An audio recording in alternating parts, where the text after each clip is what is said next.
Félix qui a résolu le problème de côté na Congo sans que batu batia yona a tout na bango permission. Yé batia tout le monde le sait. Bozela qui na ba élection to kindaki na 2018. Bomoni ya ndenge le kanaki. Bomona ki ya ndenge zalaki. Yé batia yona ba imposer biso yé. Alors to ba imposer bino yé bozo c'est là à résoudre des problèmes nini sans batu ba imposer ba loba. Il faut qu'un devers bango. Tant on commence président de la République. Bon monaki yake kotala bande kona biso kasumbalesa. Ya Aru, ya Kasai. Bisika kutu ba voter massivement na Kasai, ya Sakenda, Makenda Belgique, États-Unis, France, partout on a kenda ba défiler ba monaye. Ba faire visiter même ba cimetière. Pour nani. Parce que bango de ba pesa qui pouvoir. Donc a kokende ndeko se rendre compte ba et pas na bango. Etienne Tshisekedi en 2011 a raté pouvoir pourquoi? Pour ne le connaître minimum.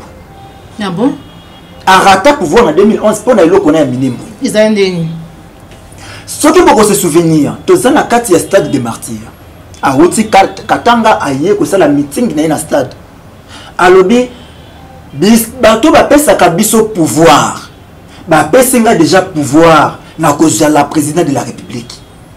Bato ba pesa. Bato ba pesa ka bango pouvoir ba image akala bo luka boko trouver yango na carte stade de martyrs. Andima soka andimi ya okata Congo point barre a comme président de la République. Ndaboya Sud-Afrique est na carte d'Afrique. Ah oui, bazana ba américain ba nyama wana ya États-Unis d'Amérique. Bazana Sud-Afrique, bazana Rwanda. Ba eux na bango na Afrique. Na Sud-Afrique devant Jacob Zuma, moi na mbali Etienne Tshisekedi filaka ndima. Soka ndimeka ka na kokata Congo et s'il y a comme président de la République. Aboyi ke na bomo ina ngada ko kiko ndima te Congo katana. Kabila bibo pesa na kokata ngo. Nde Kabila Zuma président de la République. Pour le Etienne Tshisekedi akindaka courte. Si l'autre bateau va s'approprier en amour. Non, Martin Fayou, le commissaire qui aurait la Cour constitutionnelle. Non, non, à commissaire qui aurait procédure normale, les abons fera ça là. Quel est le commissaire qui est président de la République et pour qu'à Congo, les propriétés privées, la banque, la famille, tu sais qu'elle dit, ya YPT. Bisous à tant que Congolais. Ou bah Congo na monté, maman na mboka zaïwa Congolais, tout ça. Bon, puis là, Congo. Donc, si tu as dit qu'on a bloqué, tu as dit qu'on a bon monté. Félix Ayebake a recoupé dans l'ambition de là. Ce qui Kabila sali mouvement moko na bomo inasa bango pambate. Kabila ne fait jamais rien pour rien, jamais. Ce que moni mona mbali wana sali likambo, bo s'entendre na loko boza na se. Ah bon? Et ça bato baza faible à l'esprit de bako tala Kabila bo ba mona ki mutu mutu. Kabila soki bozongisi pena bokino bozo miso ya molimo botala Kabila. Bo mona vous comprenez dans la Kabila. Donc, Kabila tient le monde en Dakunaï. À qui hôtel à Léon Kengo Adondo. Bosi le loko nini na sima. Kabila yebi loko osala. Asala ka jamais rien pour rien. Yebi ça que boye baké. Timbula esi la mbula sima loko ya wana ya. Baro gangi sara bande kona bango bataliban. Yo na Kabila. Ils ont dio de sorciers. Dio de sorciers. Mais yeba que le baro préparé. Et au bangi salon ka bataliban bisoté. Mais bino boye bolobi bino le peuple d'abord. Tant ndenge boza mabe ko leka Kabila. Tant ndenge boza mabe ko leka Kabila. Si lelo banda stoko wa Kabila semlex sila bozo ko imprimer ba nouveau passeport. Boko sabiso boko sa passeport na $80. Wapi yango.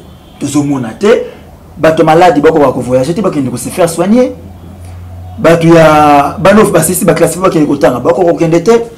Ba opi bazana beso ko sala ba voyage na bango ba ke ko somba biloko bazonga nango na mboka ba ko ko kindite po bazana passeport. Bo moni degré bo tiki mboka. 10e rue silence radio na zone ko ba parlementaire debout bango bazo barara ba okanga Kabila.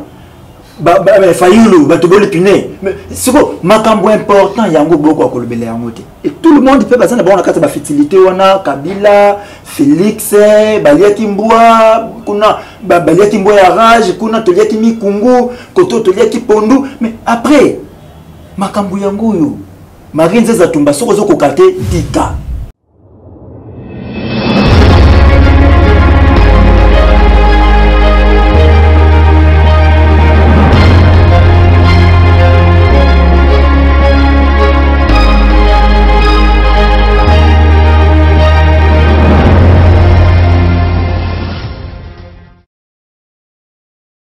na bino ba congolais ba patriotes ba résistants ba résistantes ba ndeko balandi ya plus Clair Télévision la chaîne des vérités vous allez béler au côté biso banda kuna bino ya mbona ba émission na pesi bino vraiment matondo mingi pour na encouragement na bino ba félicitations na bino pour ne tumba oh boko continuer ko accompagner ba eba ko téléma chaque jour pour na ko bunda pour na libération changement total ya mboka na biso mabele onzamba pesa biso centre kirton ndima ko botama ba congomani to ba kati Congo na motema to linga Congo ko leka nyonso parce que ezali ko sangisa biso ezali vraiment motuya ko leka ko ezali ko kabula biso ya ngonde mukolo malelo nazali ne sengo ya ko ya mapona bino mwana mboka il s'appelle Zaïra Congolais Mustapha yende vraiment to kusula la e ba actualité ezali vraiment ebele mais kasi to ko pona moko bibele misatu po eta pesa likanisi na ye to pe makanisi na ye par rapport na maetali mboka na biso ya mbona pesa invité na ngamu ko malelo mbote na ko pesa matondo mingi na aujourd'hui go na gauche à certes image aux amis si ma caméra merci na cordon au Pima Frico merci na Christian Bopate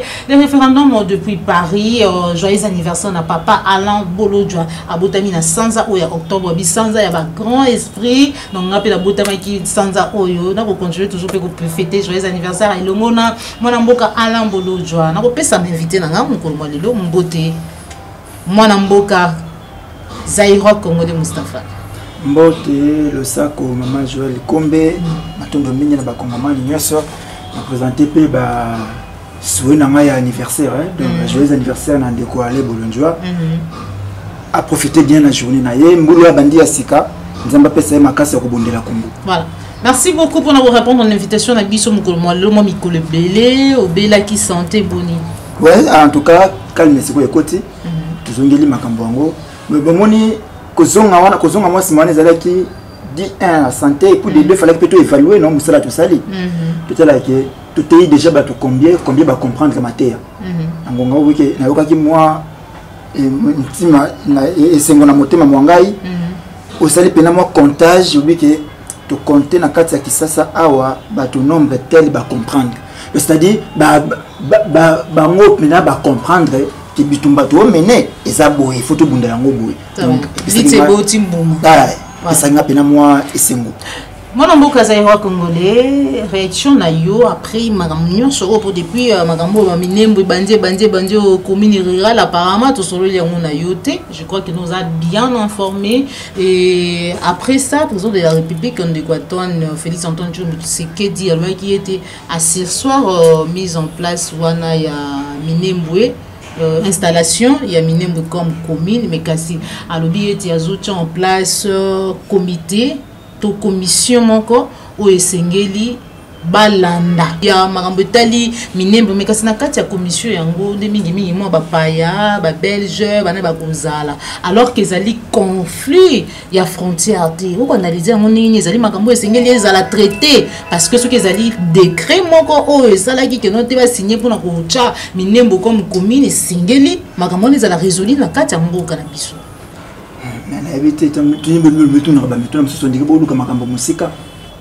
Félix qui a résolu le problème de côté na Congo sans que batu batayona a tout na bango permission yé batiaye tout le monde le sait bozala ki na ba élection to kindaki na 2018 le moni en ndenge le kanaki le mona ki en ndenge zalaki yé batayona ba imposer biso yé alors to ba imposer bino yé bozo c'est là à résoudre le problème nini sans batu ba imposer ba loba. Il faut qu'un devers bango. Tant que président de la République. Bon, mon akia qui est autant la bande de Colombie, Kasumbalesa. Il y a Aru, il y a Kassai.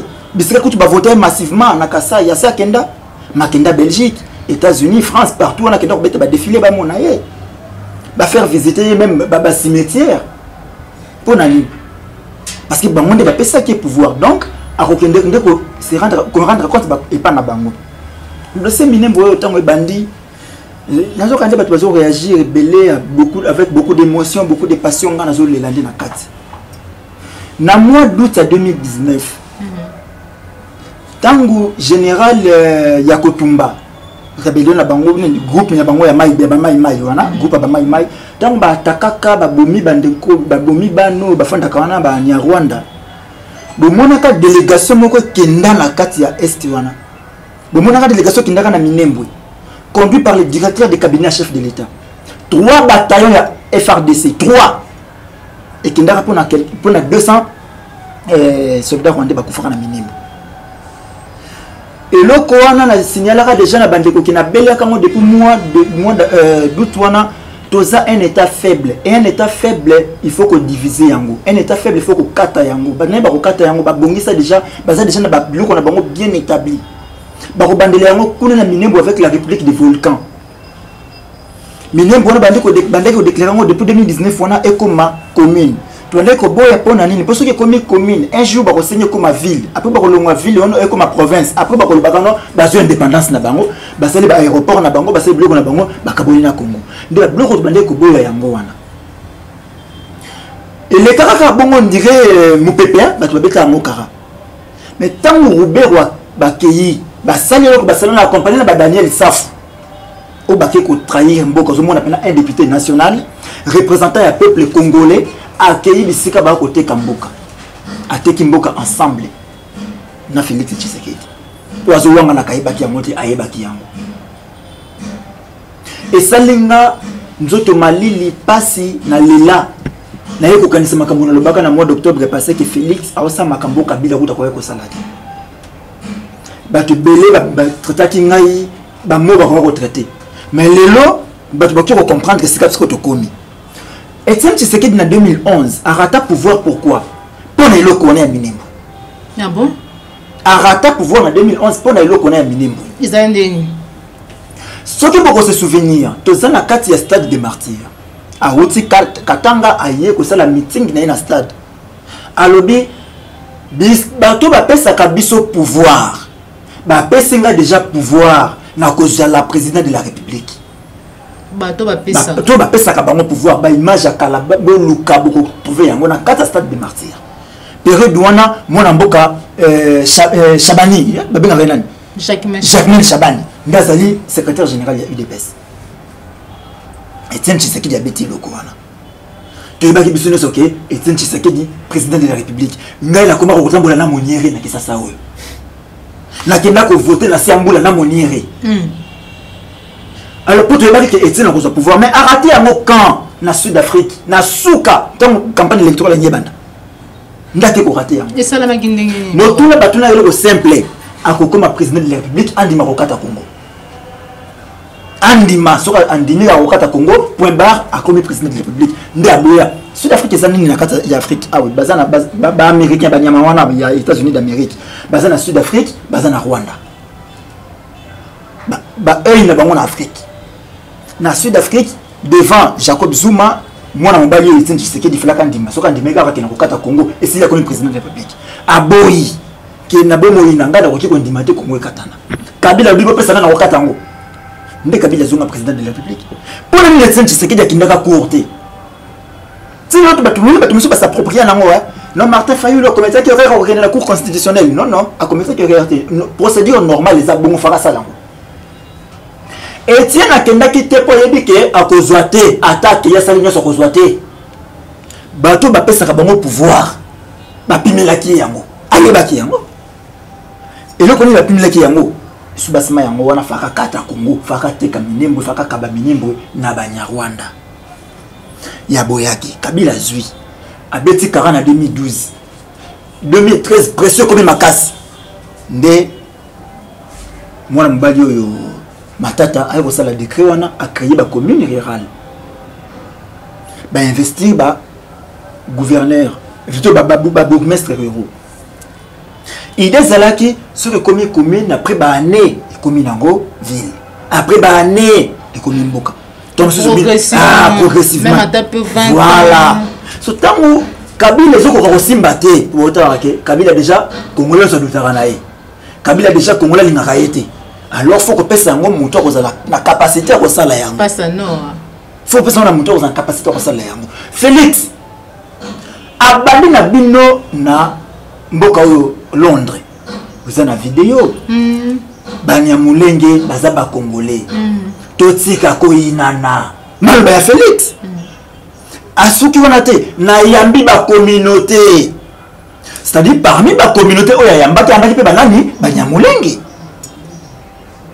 ayambaki pe Banyarwanda bozo lukango wapi makambo za clair atonga yambi Banyarwanda pe bakozaki problème na bango weza nini mais nimbo il faut la identifier, il faut la reconnaître commune mabele na bango ayebaki yango pour te bamaloba bazakes ba koloba il semblerait que priorité ya président de la République ezalaki nini priorité des priorités priorité des priorités ce que besoin lukamwa peke loko comme ça président de la République ngala kata Congo voilà siko soki loko comme ça qui yé président de la République et pour kata Congo eza propriété privée na bangote ya famille Tshisekedi te ya yebete biso tant que Congolais ba Congo na moté maman na mboka zaïwa Congolais tout ça ni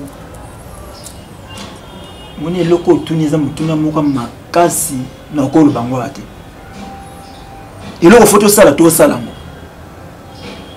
iloko photo sala to sala ngo Congolais faut à comprendre juste que mabele batu bakufela rango ezana batu bakufa pona mundelo lupango nzeta manga na biso nzeta manga otongo biso tolaka twanda kokola zaka na lupango oyo ndenge ne biluma ndiko lobakeza nzeta na bino bozul mundela lupango na biso ezana batu bakufa pona yango bitumbe bimi batu babambani mabanga mutu pakufi mutu musupa ke luka kisa bomé mutu ka pona bawela mundela lupango bongo siko mboka kasi elikaka bongo kimia batu bafandi batali yango so ko tu mabeleka ya lupango otoki oteka ngolobi bakoko na biso pe bakuti yango te tolaka na lupango na masina toteka toke somba na mbanza lemba bongo pina Congo kasi totika ngo ka bulekende totika ngo bongo te Félix ayebake akokutana na biso na nzela.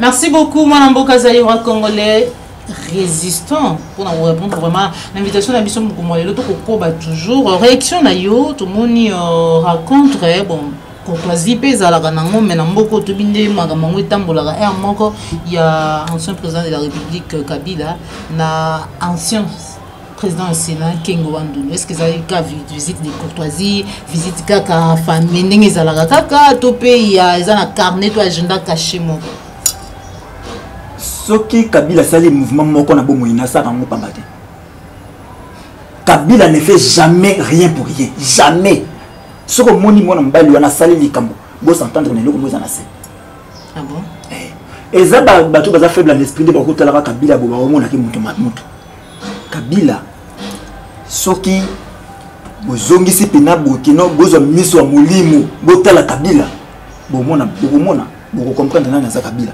donc Kabila tsa longo na ndako na ye aki otala Léon Kengo Adondo bozo leloko nini na sima Kabila yebi loko osala asalaka jamais rien pour rien yebi ça ke boye bake timbula esila mbula sima yo ko ya wana ya bako gangi saka bandeko na bango bataliban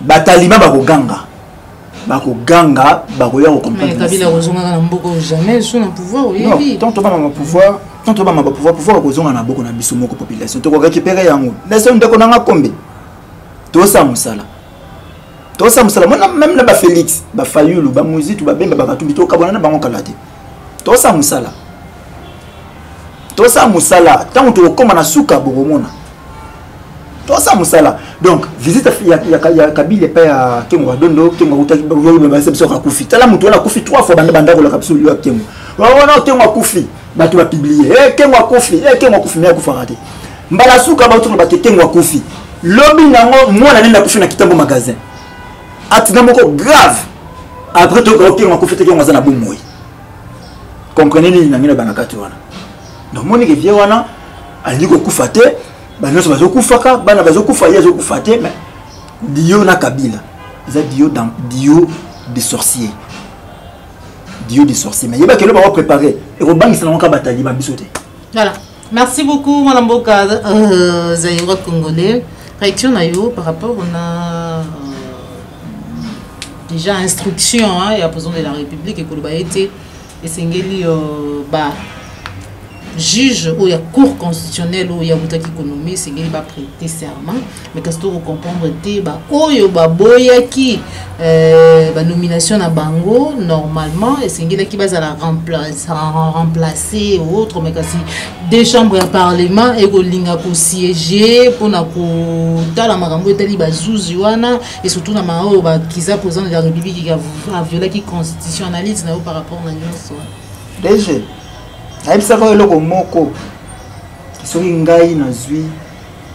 possibilité ya ko tambusa mboka yo faculté na kokanga eza ya droit nayebisaka oyo na kokanga faculté ya droit po soki mboka eza kotambola mabebo eza bato wana balukaka toujours moyen ya kodéfendre ngambo oyo bango baza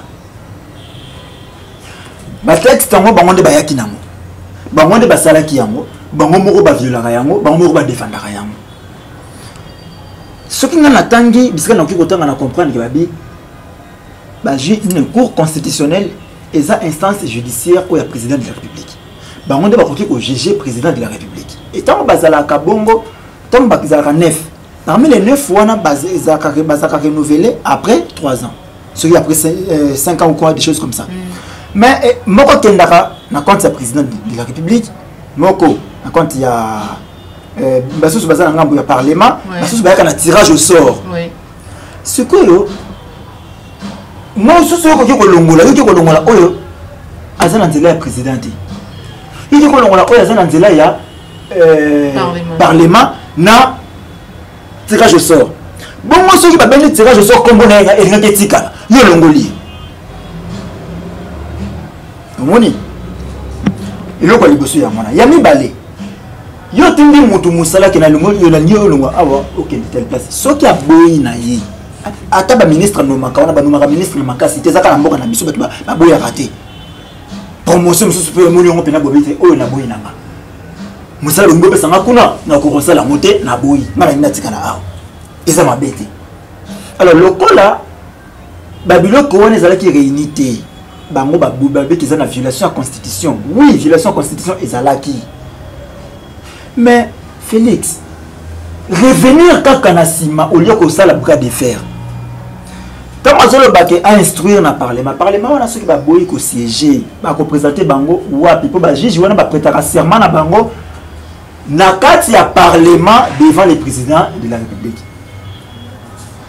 le président de la république nde akoprendre acte que oui nandimi serment na bino mais bakosala yango devant baélu du peuple mpo bango baza na compte à rendre ya président de la république te kobosana te ke bango nde baza bajuge ya président de la république bango nde bakoki kojuge président de la république soki bakangi na infraction bango nde bakojuge ye sur quoi bakoki kozala nome na ye te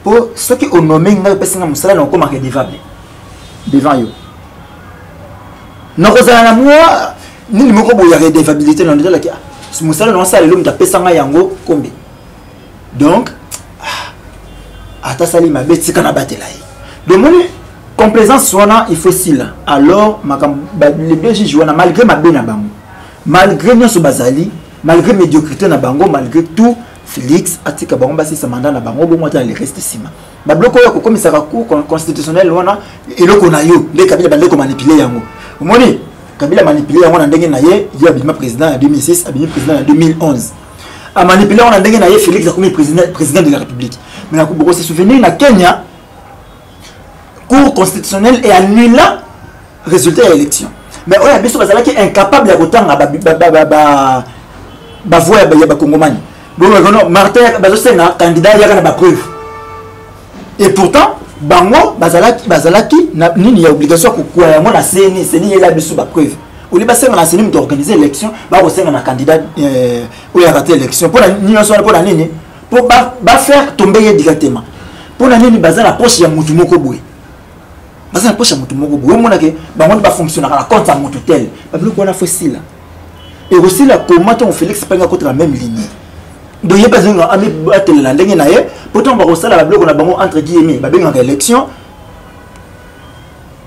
asa na mto battre na kata cour constitutionnelle OK loko to ligne tete yango wana pour dire le beli makambo élection est-ce que singedo ke na maponami toto lukana no lenge usiko la mboka avant to ke na maponami bon songa na lebi ngana opesi nazo répondre voilà ponanga Congolais so azongi sur na élection en 2023 ou en 2024 ou en 2050 ba kotela bango élection so Congolais azongi sur na élection na contexte actuel les mêmes causes vont produire les mêmes effets c'est-à-dire à tête aucune élection et donc malonga ekoyate ba kolukela bino sous placebo mususu ba kolukela bino sous pantin mususu ba kotia wana pour baser toujours le système ya à la Poutine moko fandi koto a créé bino pantin moko bazo a chauffer siège bando belanga autorité morale baswani babuni bo continuer à boy sur ce pour nako salaka ba élection plus tard faut quoi assainir Congo faut que yeba nani aza congolais nani aza congolais te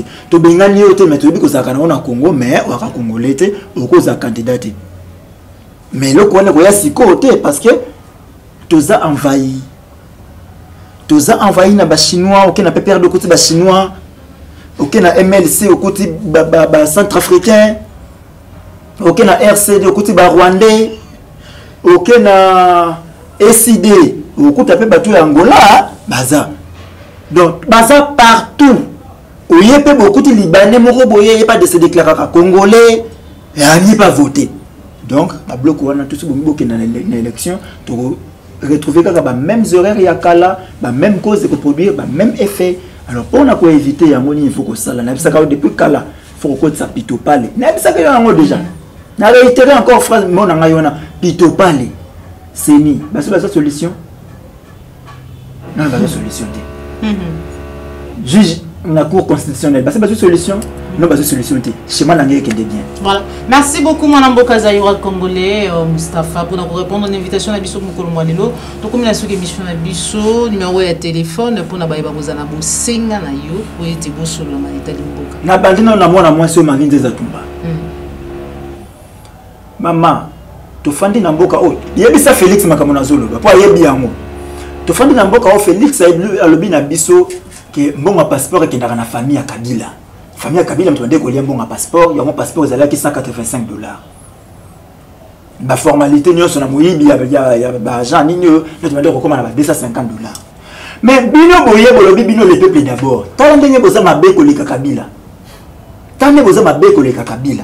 Si les lots, banda stoko à Kabila semlex ici là, vous avez imprimer un nouveau passeport.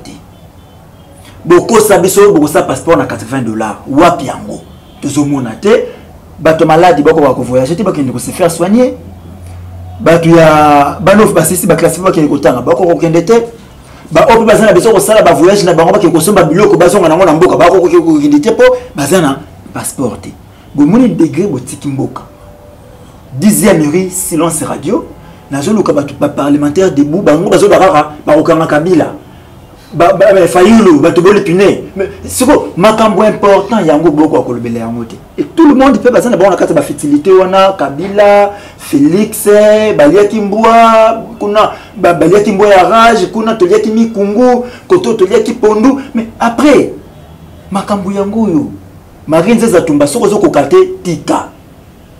Kolongwa pe ezanini et valeur. So mo zo kokanote olongwa na yo. Et vous savez, on a Belgique, on a tout les pays pour endosser un apoto. Or, on a besoin de plus 243 89 92 31 570. 243 89 92 31 570. Congo na motema abat l'impérialisme. Voilà. Congo na motema tolinga Congo les nyonso ezali ko sangisa biso ezali vraiment motueur les ka ezali ko kabula biso to komi bongo na soke émission na biso ezalaki mwana mboka Mustapha Zayura congolais résistant ou to sepela ki vraiment ko yamba yemo ko malelo po ete to so na maita limboka na biso merci na joie go na go chasseur d'image aux hommes qui c'est ma caméra merci na cordon au Pima Afrique un bon séjour au pays papa na biaï motema madame Moretti biaï merci na Christian Bopat les référendums de Paris on se retrouve pour un prochain numéro. Cette émission est terminée. Je dis un grand merci à papa Alphonse Sala. Merci à Naomi Akinaka et joyeux anniversaire à papa Naomi Akinaka. Très bientôt.